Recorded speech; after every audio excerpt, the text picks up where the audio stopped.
কি আজকেও হলো না? রিজেকশনের কারণটা কি বলবো?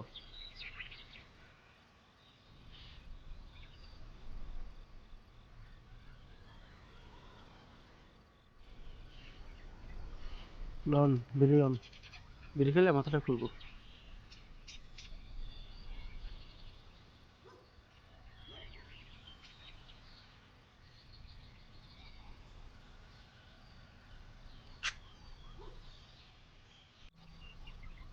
বসছেন?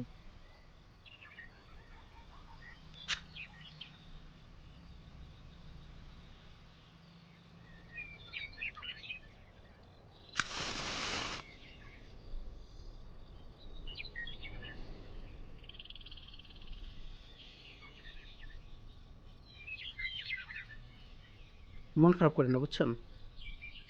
লেগে থাকেন। লেগে থাকলে একটা না একটা ব্যবস্থা হয়ে যাবো। আমাদের তো লাইগেই থাকতে হবে ভাই।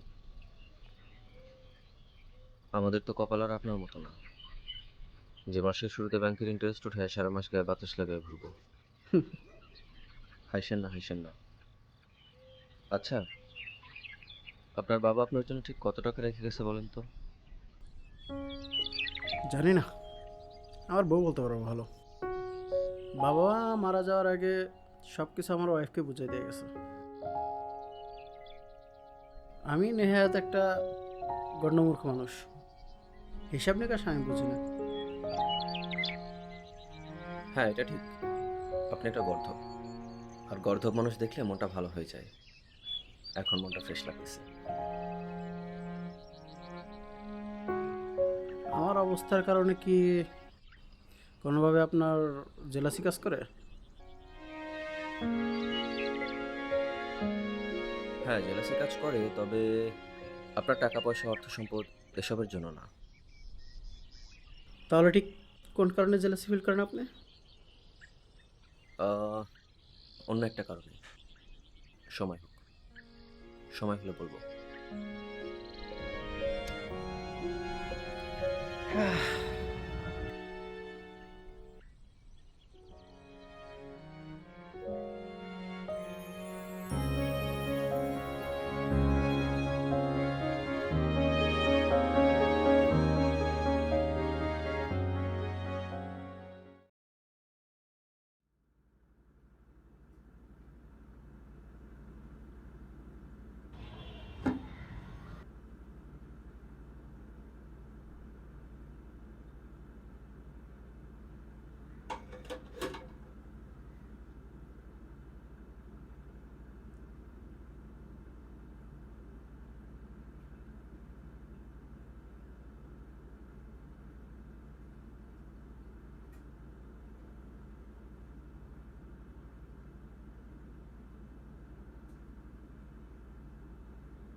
কিরে, আজকেও কিছু হলো না?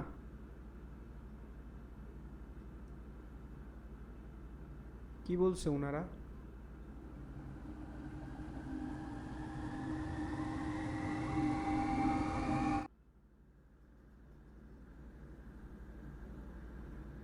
অর্ণব, জি স্যার। আপনার গল্পটা খুব চমৎকার হয়েছে, থ্যাংক ইউ স্যার। কিন্তু আমার মনে হয় গল্পে যদি দু একটা পয়েন্ট চেঞ্জ করতেন তাহলে আরেকটু গল্পটা ভালো হতো এবং ভালো একটা সিনেমা দাঁড় করাতে পারতাম। যেমন স্যার? যেমন ধরেন, আপনার গল্পে তো কোনো মেয়ে ক্যারেক্টারই নাই, এটার খুব দরকার ছিল। আর একটা আইটেম সং, একটা ভিলেন ঢুকান, লাস্টে নায়কের সাথে ফাইট দিল। স্যার, এরকম হলে তো পুরো গল্পটাই চেঞ্জ হয়ে যাচ্ছে। পুরো চেঞ্জ কোথায়, তিনটা জিনিসই তো। স্যার, এই তিনটে জিনিস ঢুকালে গল্পের প্লট পুরোপুরি চেঞ্জ হয়ে যাচ্ছে। তখন আর এই গল্পটা এরকমভাবে দাঁড়াচ্ছেই না। এটা আমার দ্বারা পসিবল না স্যার। পসিবল না? জি না স্যার। তাহলে মিস্টার, দরজা এদিকে আছে।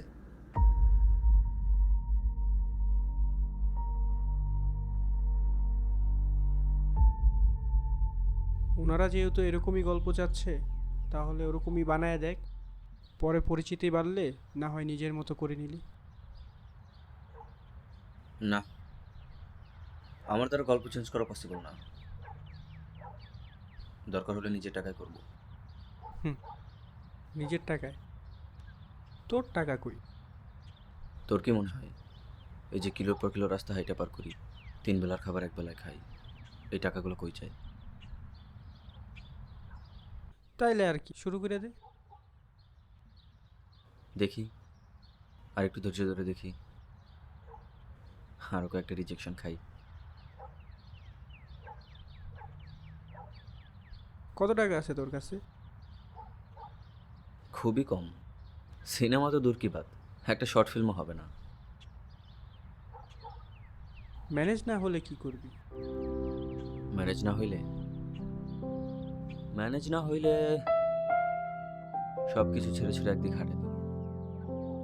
তবুও গল্পের সঙ্গে নো কম্প্রোমাইজ।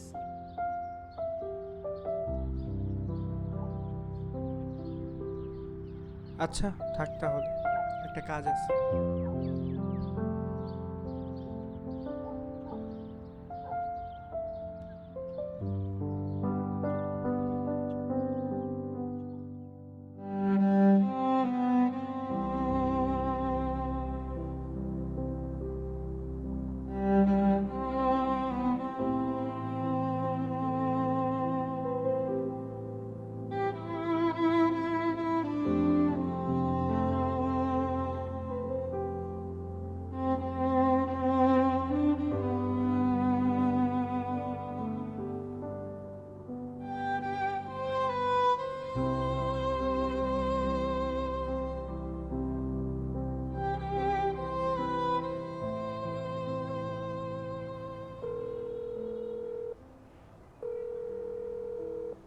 হ্যালো, আসসালামু আলাইকুম আম্মু, কেমন আছো?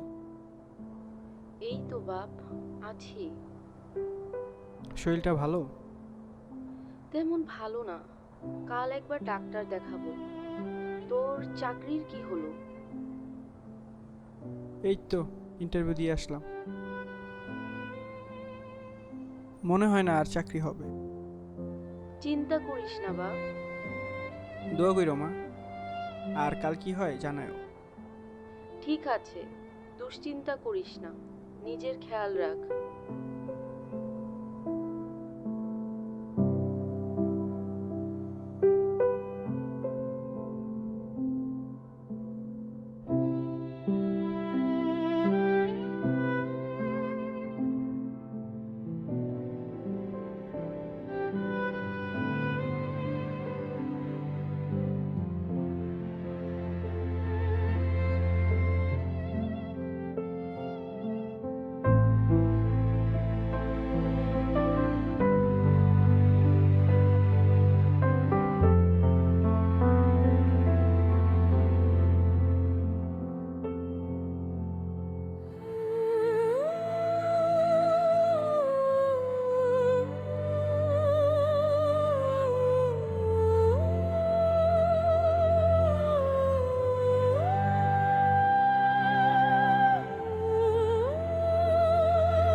আজকে এত সকাল সকাল? এমনি ঘুম ভেঙে গেল।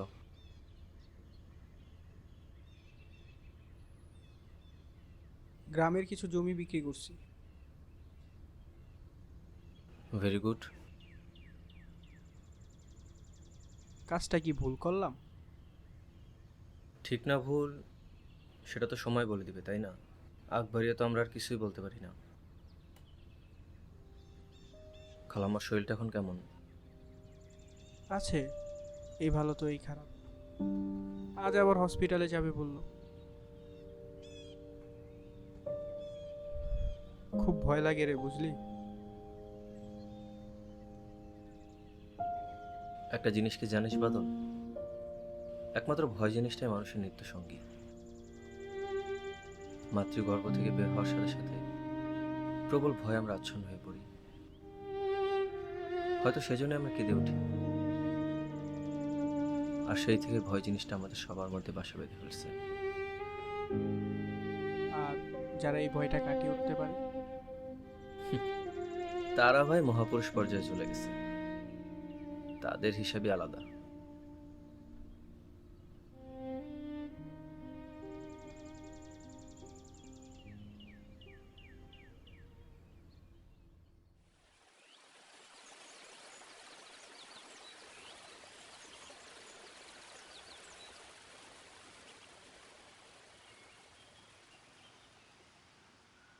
আমার মনে হয় আপনার প্রডিউসারের কথা মতো কাজ করা উচিত। একবার পরিচিতি পেয়ে গেলে তখন নয় নিজের গল্প নিয়ে কাজ করেন, তখন ইনভেস্টমেন্টের কোনো সমস্যা হবে না। না মোজাম্মেল সাহেব, আমার পক্ষে প্রডিউসারের কথা অনুযায়ী কাজ করা পসিবল না। আপনাদের সমস্যাটি কি জানেন? আপনারা ফিল্ম জিনিসটাকে না অনেক উঁচু জায়গায় স্থান দিয়ে দিয়েছেন। আদত এটা তো একটা বিজনেস, আর তো কিছু না।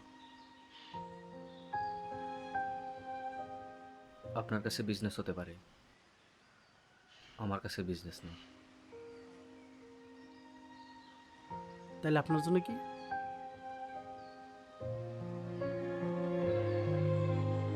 আমার কাছে ফিল্ম হচ্ছে আমার সে অব্যক্ত কথাগুলো, যে কথাগুলো আমি কাউকে কখনো বলতে পারিনি।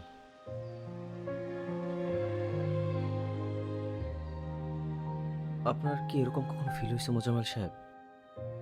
আপনার অনেক অব্যক্ত কথা, আপনার আবদার, আপনার অনুরোধ, আপনার যে কষ্ট হচ্ছে সেই অনুভূতি কাউকে আপনি বলতে পারছেন না।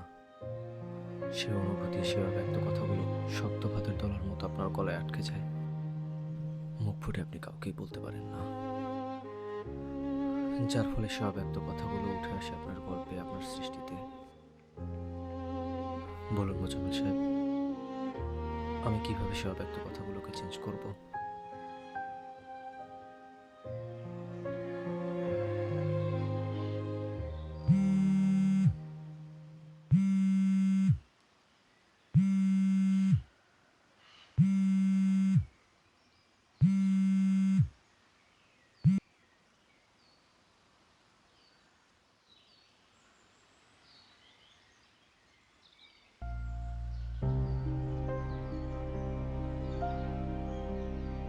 মোজাম্মেল সাহেব, আসি, পরে কথা হবে।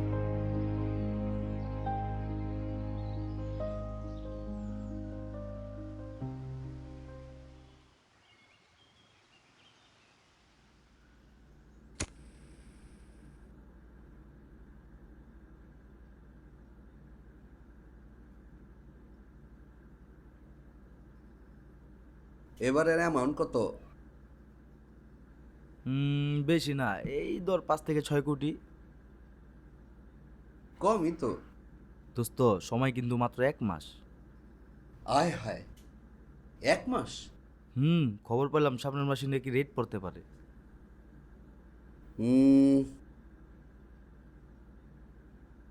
এই যে ইয়াং ম্যান, আসুন, বসুন এখানে।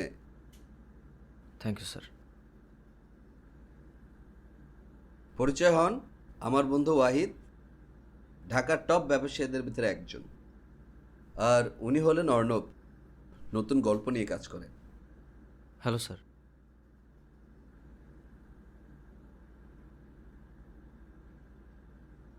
অর্ণব, আপনি খুব জিদি একটা মানুষ। I like it. আপনার গল্পটা আমার খুব পছন্দ হয়েছে। যাক, আমি আর নাক গলাবো না। আপনি আপনার মতন গল্প করেন, যা ইনভেস্ট করা লাগে আমি করব, সমস্যা নেই। অনেক ধন্যবাদ আপনাকে স্যার, অনেক ধন্যবাদ। তবে একটা শর্ত আছে। কী শর্ত স্যার? আমাদের একটা স্ক্রিপ্টে আপনার কাজ করতে হবে। ডামি গল্প বলতে পারেন, ফিল্মটা আপনাকে বানাতে হবে। ডামি গল্প মানে স্যার? ব্যাপারটা বুঝলাম না। ডামি মানে গল্পে কোনো জোর নেই। গল্পে জোর না থাকলে কি স্যার সিনেমা হিট হবে? আমরা তো সিনেমা হিট করাবো না, সিনেমা ফ্লপ হোক, এটাই তো চাই। বিষয়টা ঠিক বুঝলাম না স্যার। হাসান, দাঁড়া আমি খুলে বলতেছি। দেখেন ভাই, আমাদের ব্যবসার কোনো হিসাব থাকে না, এই জন্য আমরা দামি গল্পে কাজ করি, যাতে খরচের একটা হিসাব সরকারকে দেখাতে পারি। এতে লাভ? আরে মিয়া, আপনি তো দেখি খুব কাঁচা। আমার ব্ল্যাক মানি হোয়াট হচ্ছে, এটা আমাদের লাভ না? তো অর্ণব, আমাদের হাতে সময় কিন্তু বেশি নেই, মাত্র 1 মাস। তাড়াতাড়ি কাজটা শুরু করুন, আপনার বাকি জিনিসটা আমি দেখব, ওটা নিয়ে চিন্তা নেই। সরি স্যার, আমার পক্ষে এই কাজ করা সম্ভব না। মানে? মানে স্যার, এটা একটা ইলিগাল কাজ, আর আমি ইলিগাল কোনো কাজ দিয়ে আমার ক্যারিয়ারটা শুরু করতে চাচ্ছি না। প্লিজ স্যার, আমাকে এর মধ্যে জড়াবেন না। ভালো করে ভেবে দেখেন, টাকার পরিমাণ কিন্তু কম হবে না। ধন্যবাদ স্যার, কিন্তু আমি পারবো না। পারবেন না? না স্যার। দেন আউট, আউট।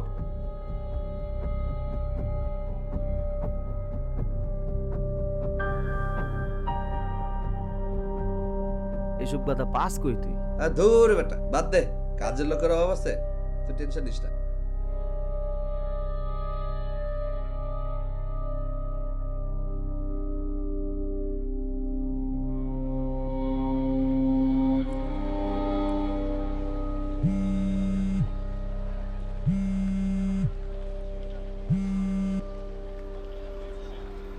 হ্যালো, भैया कल अमन ना गया।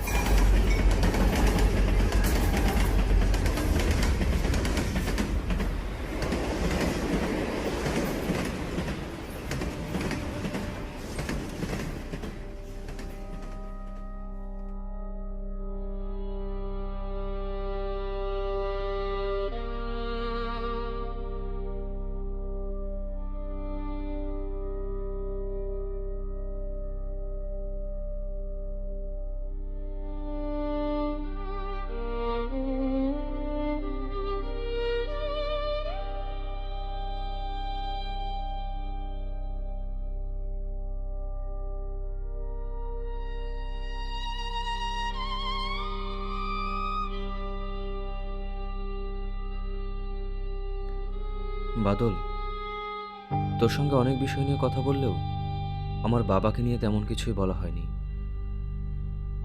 আমার বাবা ছিলেন মোটা দাগে একজন ব্যর্থ মানুষ। সারা জীবন যাই করেছেন বা করার চেষ্টা করেছেন, প্রতিবারই তিনি ব্যর্থ হয়েছেন। তবে মানুষ হিসাবে ভালো নাকি মন্দ, সেই বিচার বিশ্লেষণে আমি কখনোই যাইনি। তবে এইটুকু বুঝতাম, বাবা উদাস প্রকৃতির একজন মানুষ ছিলেন। তিনি প্রায় বলতেন, জীবন সংসারের এই সব কিছু থেকে মুক্তি লাভ করে একদিন তিনি গৃহত্যাগী হবেন। মোটা দাগে ব্যর্থ যে মানুষ, সে কি কখনো সফল হতে পারে? পারে না। তার এই পরিকল্পনাতেও তিনি সফল হননি। গৃহত্যাগী না হতে পারলেও বিছানায় শুয়ে থেকেই একদিন পৃথিবীর মায়া ত্যাগ করেছেন তিনি। বাবা আরও একটা কথা বলতেন, জীবন নামের এই বৃত্ত থেকে না বেরোতে পারলে জীবনকে উপলব্ধি করা যায় না। তাই আমি এই বৃত্ত থেকে বের হচ্ছি, বাবার সেই স্বপ্ন পূরণ করতে। সিনেমা তৈরির জন্য কিছু টাকা জমিয়েছিলাম। আমার বিশ্বাস, খালাম্মার চিকিৎসায় সেটা কাজে লাগাবি। ভালো থাকিস। আমি আর ফিরছি না।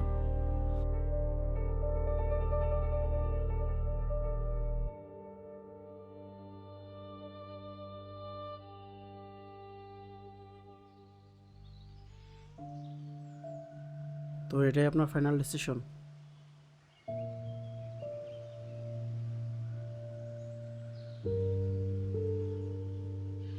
যদি তাই হয়, আমি জানি আপনাকে আর বেশি টাকা পসিবল না।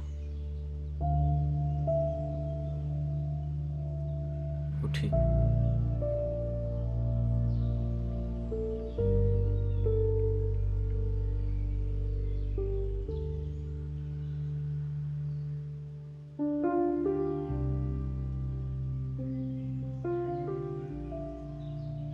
মনে আছে আপনি আমাকে জিজ্ঞেস করেছিলেন ঠিক কী কারণে আপনার প্রতি জেলাসি কাজ করে আমার? হ্যাঁ করেছিলাম। আপনি বলেছিলেন সময় হলে বলবেন। এখনই কি সেই সময়? এই পৃথিবীতে আমার একটাই মানুষ ছিল, যাকে আমি আমার অব্যক্ত কথাগুলো বলতে চেয়েছি। আমার কষ্ট, আমার অনুভূতি।